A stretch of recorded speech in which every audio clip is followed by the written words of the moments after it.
ভালো মৃত্যুর 5টি আলামত রয়েছে, যে আলামতগুলো দেখলে বুঝবেন যে ওই ব্যক্তির মৃত্যুটা ভালো হয়েছে এবং আল্লাহ তাআলা ওই মৃত্যুর পরে তার জন্য জান্নাতের ব্যবস্থা করে দিবেন। আমাদের অনেক কাছের মানুষ দুনিয়া থেকে বিদায় নেয়, তাদের কিছু আলামত যদি আমরা বুঝতে পারি, এই আলামত যদি তাদের ভিতরে থাকে, তাহলে বুঝবেন তার মৃত্যুটা, ইন্তেকালটা ভালো হয়েছে। নাম্বার 1, 1 নাম্বার হচ্ছে নবীজি সাল্লাল্লাহু আলাইহি ওয়াসাল্লাম জানিয়ে দিয়েছেন, মান কানা আখিরু কালামিহি লা ইলাহা ইল্লাল্লাহ দাখালাল জান্নাহ।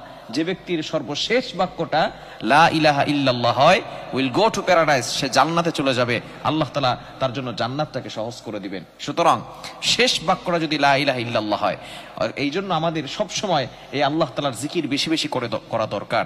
আমরা সব সময় যদি দুর্নীতি করি, অন্যায় কাজ করি, অশ্লীল কাজ করি, বিভিন্ন ধরনের গুনাহের কাজ করি, তাহলে কিন্তু দেখা যাবে মৃত্যুর সময় কালিমা নসিব হবে না। আমরা অনেকে মনে করি কালিমা তো পড়তেই পারবো, সমস্যা কি, লা ইলাহা ইল্লাল্লাহ মুহাম্মাদুর রাসূলুল্লাহ এটা পড়লেই হয়ে যাবে। সুতরাং যাদের সব সময় অন্যায় কাজ, অশ্লীল কাজ লেগেই থাকবে, তারা কিন্তু মৃত্যুর সময় এই কালিমা মনেই করতে পারবে না।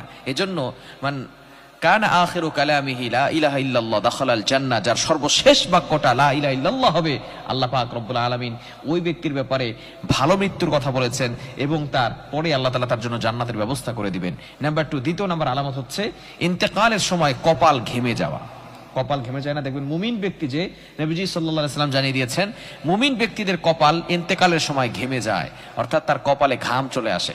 নাম্বার 3 নাম্বার হচ্ছে জুমার দিন অথবা জুমার রাতে ইন্তেকাল করা।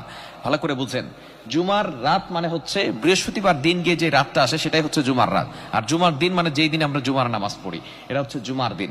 সুতরাং এই জুমার দিন অথবা জুমার রাত যে মারা যায়, আল্লাহ পাক রব্বুল আলামিন তার ব্যাপারে ঘোষণা দিয়েছেন তার কবরে কোনো আযাব হবে না, তার জন্য আল্লাহ তাআলা জান্নাতের ব্যবস্থা করে দিবেন। এখন অনেকে প্রশ্ন করতে পারে, হুজুর এই জুমার দিনে তো অনেক নাস্তিক মারা যায়, অনেক ইহুদি খ্রিস্টান মারা যায়, অনেক মুশরিক মারা যায়, তারাও কি জান্নাতে যাবে? নো, যারা ঈমানদার এবং আল্লাহকে বিশ্বাস করেছে, নবীজি সাল্লাল্লাহু আলাইহি ওয়াসাল্লামের সুন্নাহ অনুযায়ী চলেছে, কোরআনের বিধিবিধানকে পরিপূর্ণভাবে আঁকড়ে ধরেছে, এই ধরনের ব্যক্তিরা যদি জুমার দিন অথবা জুমার রাতে মারা যায়, তাদের জন্য আল্লাহ তাআলা জান্নাতের ব্যবস্থা করবেন।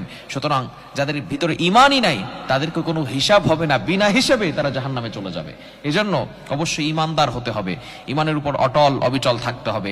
3 নাম্বার ভালো মৃত্যুর আলামত হচ্ছে যে জুমার দিন অথবা জুমার রাতে যে মারা যায়, এটা কিন্তু মরে যাওয়া কারো হাতে নয়, এটা আল্লাহর হাতে।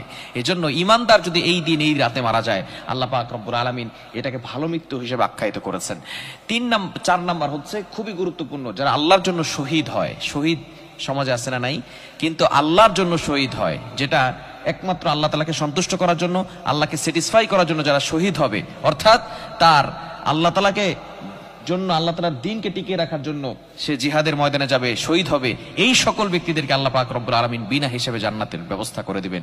এবং 5 নাম্বার হচ্ছে যেটা ভালো কাজ করতে করতে মারা যাওয়া। ফর এক্সাম্পল, কোনো ব্যক্তি সিজদায় গিয়ে অনেক দিকে দেখবেন মারা যায়, অনেকে দেখবেন নামাজে দাঁড়িয়েছে, নামাজে দাঁড়ানোর পরে সেখান থেকে ইন্তেকাল করেছে, কোরআন শরীফ পড়তে পড়তে মারা গেছে। ভালো কাজ করতে করতে মারা যাওয়া, এটা হচ্ছে ভালো মৃত্যুর লক্ষণ। এই 5টি লক্ষণ যদি কারো ভিতরে পাওয়া যায়, তাহলে বুঝবেন তার ইন্তেকালটা ভালো হয়েছে। তবে অবশ্যই আমাদেরকে স্মরণ রাখতে হবে, এই 5টি আলামত যদি না থাকে, তাহলে যে আপনি মনে করবেন যে মৃত্যুটা ভালো হয়নি, সে জাহান্নামে চলে যাবে, বিষয়টা এমন নয়। ইন্তেকালের আগে অসুস্থ হয়ে যাওয়া, কঠিন বিপদে পড়ে যাওয়া, এর মাধ্যমে কিন্তু আল্লাহ পাক রব্বুল আলামিন বান্দার গুনাহগুলো ক্ষমা করে দেন, এবং বান্দার গুনাহ থাকলে আল্লাহ তাআলা তার মর্যাদা, উচ্চ মর্যাদাকে বৃদ্ধি করে দেন, সুউচ্চ মর্যাদা তাকে দান করেন। এজন্য অবশ্যই ভালো মৃত্যুর জন্য আমরা বেশি বেশি করে আল্লাহর কাছে দোয়া করব, সবসময় আল্লাহর ইবাদত করব, নামাজ পড়ব, রোজা রাখব, হজ করব, যাদের অ্যাবিলিটি আছে, সামর্থ্য আছে, হজ করব, যাকাত দিব, এবং বিশেষ করে আল্লাহ তাআলার প্রত্যেকটা বিধান মানার চেষ্টা করব। তাহলে ইন্তেকালের সময় আল্লাহ পাক রব্বুল আলামিন সবকিছু সহজ করে দিবেন, সকল ফিতনা থেকে আল্লাহ পাক রব্বুল আলামিন তাকে হেফাজত করে দিবেন।